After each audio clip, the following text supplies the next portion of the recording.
Question number 301 जी, question number 301। माननीय अध्यक्ष महोदय, एक विवरण सभा पटल पर रख दिया गया। माननीय सदस्य। अध्यक्ष महोदय, मैंने तो सीधा सीधा सवाल सरकार से पूछा था, लेकिन सरकार ने ये नहीं बताया।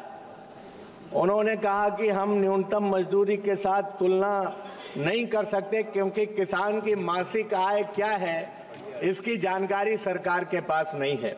माननीय अध्यक्ष महोदय, मैं जानना चाहता हूं, सरकार ने वादा किया था कि किसान की आमदनी दोगुनी करेंगे, तो किसान की आमदनी दोगुनी हुई कि नहीं हुई, सरकार ये जवाब दे दे। और अगर नहीं हुई तो कब तक इसको पूरा करने का काम करेंगे? किसान की आय दूनी कब होगी?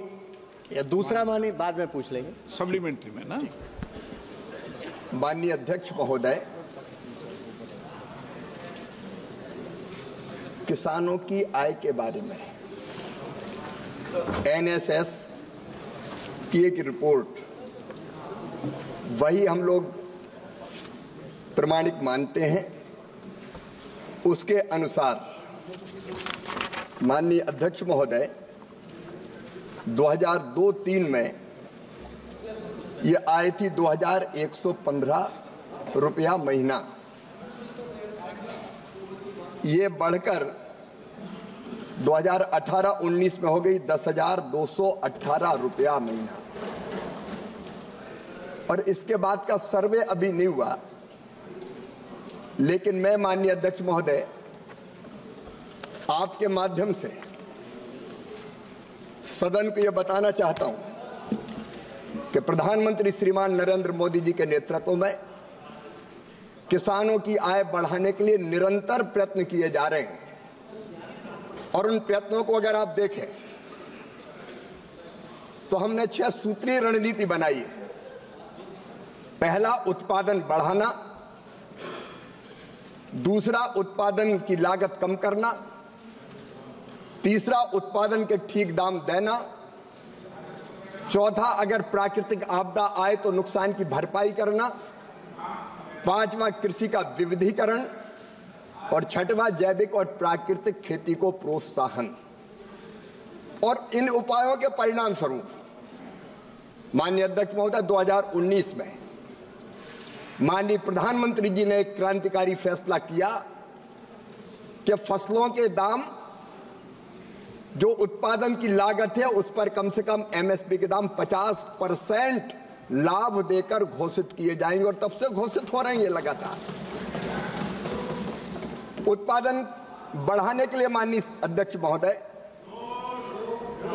अलग अलग 109 बीजों की नई वैरायटी घोषित की गई है। तो हम उन्नत बीज दे रहे हैं, मैकेनाइजेशन कर रहे हैं। आज ही प्रधानमंत्री जी नदी जोड़ों के एक बड़े प्रोजेक्ट पर मध्य प्रदेश और राजस्थान के बीच एक समझौता ज्ञापन हस्ताक्षरित हो रहा है। नदी जोड़ो कार्यक्रम चल रहा है सिंचाई की बेहतर व्यवस्था के लिए। सूक्ष्म सिंचाई योजना है। उत्पादन की लागत घटाने के लिए प्रधानमंत्री किसान सम्मान निधि का क्रांतिकारी फैसला किया है, तो इसी सरकार ने माननीय अध्यक्ष महोदय किया है। और उसके साथ साथ फर्टिलाइजर की सब्सिडी किसानों को बिफोर लास्ट ईयर दी गई 2,14,000 करोड़, पिछले साल 1,94,000 करोड़, और इस साल भी कोई कमी नहीं आने देंगे।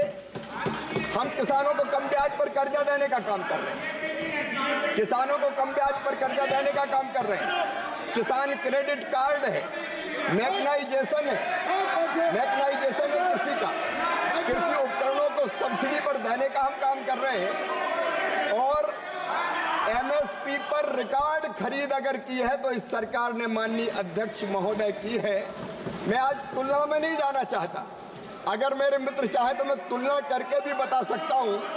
अकेले तिलहन की फसल, दलहन की फसल, जब उधर की सरकार थी तो केवल 6 लाख मीट्रिक टन खरीदी थी हमने, 1,70,00,000 मीट्रिक टन किसान को सही दाम देने के लिए खरीदी है। एक नहीं अनेकों उपाय, अगर आप अनुमति दें तो मैं तो पूरी बहस कर सकता हूं। ये सरकार कर रही है और उससे निश्चित तौर पर किसानों की आय बढ़ रही है, ये मैं दावे के साथ कहता हूं। Honourable member supplementary.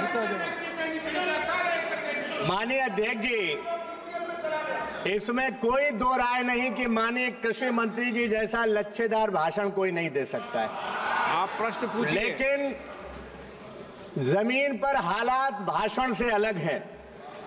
मैं जानना चाहता हूं एमएसपी कब मिलेगी, किसानों का कर्जा कब माफ होगा, डीएपी कब मिलेगी, किसान के हालात कब सुधरेंगे। और मैंने जो गांव में पूछा था 23-24 के दौरान देश में किसानों की प्रति व्यक्ति आय का राज्यवार वर्षवार ब्यौरा क्या है, उसका उत्तर भी नहीं मिला है।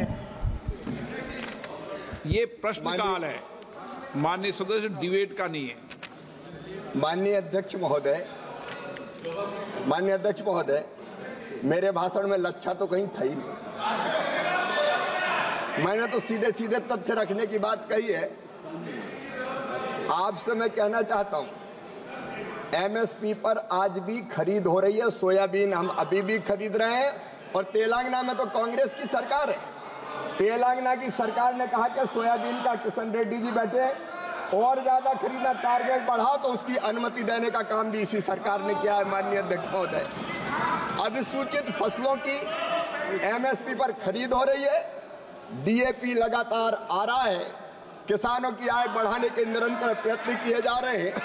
और आप अगर राज्यवार चाहते हैं कि किस राज्य में किसानों की आय इस आंकड़े के हिसाब से, इस सर्वे के हिसाब से कितनी है, तो माननीय अध्यक्ष महोदय, आंध्र प्रदेश में 10,480, अरुणाचल प्रदेश में 19,225, आसाम में 10,675, बिहार में 7,542, छत्तीसगढ़ में 9,677, गुजरात में 12,631, हरियाणा में 22,841। पूरे आंकड़े, हर एक राज्य की जो आय बढ़ी है 2019 तक, उसके पूरे आंकड़े, और 2019 के बाद और तेजी से ये आय बढ़ रही है। हम कोई कसर नहीं छोड़ेंगे, किसानों की आय बढ़ाने में, दुगनी करने में लगातार हम काम कर रहे हैं। श्री